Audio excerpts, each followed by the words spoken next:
Here's a approximately 1,500-word short story built around that trope, with a clean arc, emotional beats, and a satisfying ending.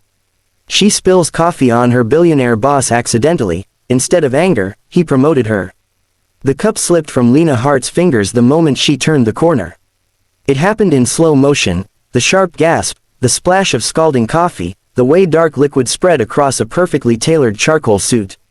The hallway fell silent. Lina froze, her heart hammering so violently she thought she might faint. The man standing in front of her wasn't just anyone. He was him, Ethan Blackwell, founder, CEO, billionaire, the kind of man whose name made executives straighten their backs and interns whisper in reverence. The kind of man whose schedule was booked months in advance and whose temper, according to office legend, had reduced grown men to stammering apologies. And she had just spilled coffee all over him. Oh my God, Lina breathed. I'm so sorry. I wasn't looking. She dropped to her knees, fumbling for tissues from her bag, hands shaking. Her thoughts raced ahead to security escorts, HR meetings, termination papers. This was her third week at Blackwell Industries. She needed this job. I'll pay for the suit, she blurted. I mean, if you want, obviously, miss. His voice was calm, deep, not angry. She looked up slowly. Ethan Blackwell wasn't shouting. He wasn't glaring. He wasn't even scowling. He was smiling. Are you all right? He asked. The question stunned her. What? You dropped to the floor like you were about to faint, he said mildly. I can survive coffee. Can you? Lina flushed crimson. Yes, I mean, probably. He chuckled. A real laugh, warm and low, and extended a hand, helping her to her feet. His grip was firm but gentle, and for one disorienting second, Lina forgot how to breathe. Accidents happen, he said. Though this is a first. I swear I'm not usually this clumsy, she said weakly. I've heard that before. His eyes flicked to her badge. Lina Hart, Junior Operations Analyst. Her stomach flipped. Yes, sir. Relax, Ethan said. I don't bite. That was when she noticed the small details everyone else seemed to miss. The faint circles under his eyes, the loosened tie, the subtle exhaustion he tried to hide behind confidence. He didn't look like a tyrant. He looked like a man who hadn't slept enough. I was bringing coffee to my team, she said, holding up the now empty cup. He glanced at his soaked jacket. Then technically, you were doing your job exceptionally well.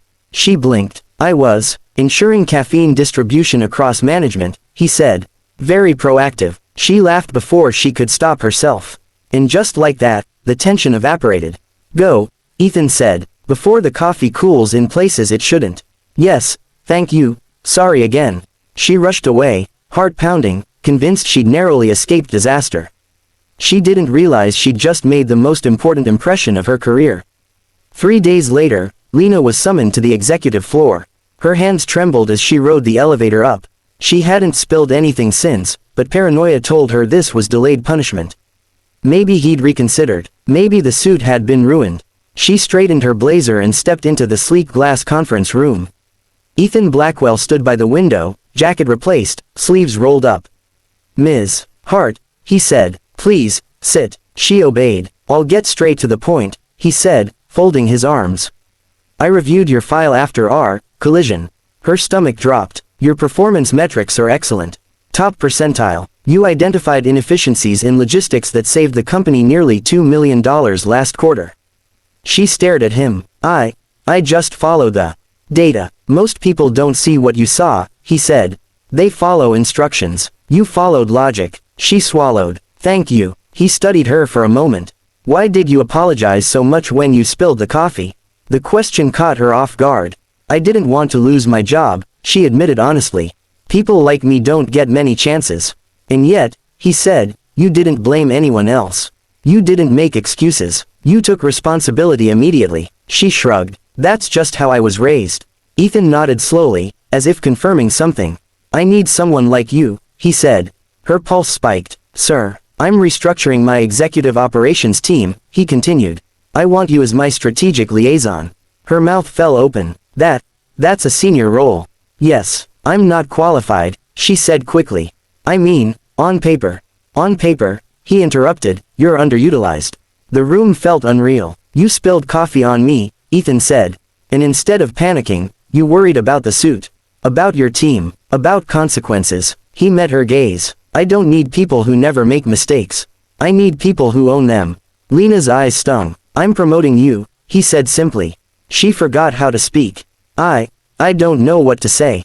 Say yes. Yes, she whispered. Good. A faint smile touched his lips. Try not to spill anything else on me. She laughed, tears escaping anyway. Working closely with Ethan changed everything. He wasn't the cold billionaire the rumors painted him to be. He worked longer hours than anyone. He listened. He asked questions. He noticed when Lina stayed late or skipped lunch. You don't have to prove yourself every minute, he told her one evening. I'm not, she said. I just like doing things right. That's dangerous, he replied. People will take advantage of it. She smiled. Then it's a good thing I have a powerful boss.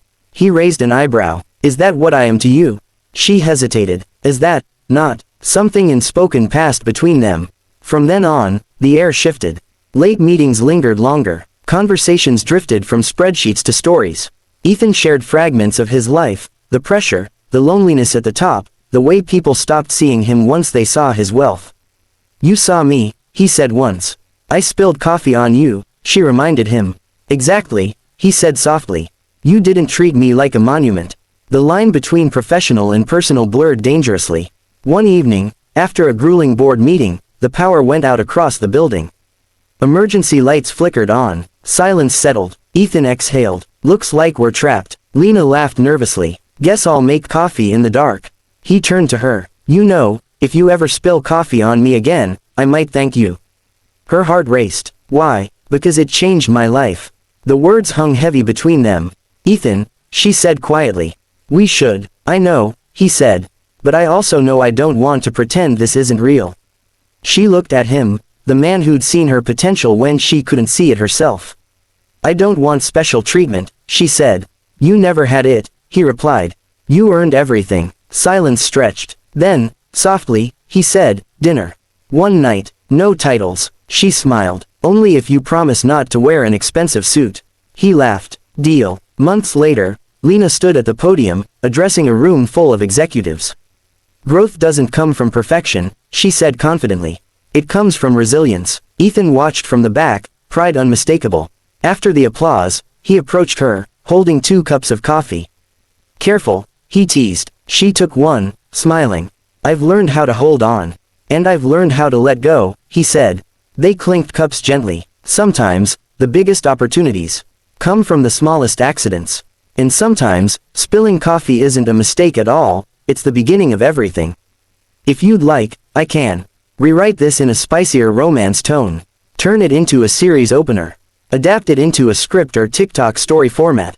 Or change the POV to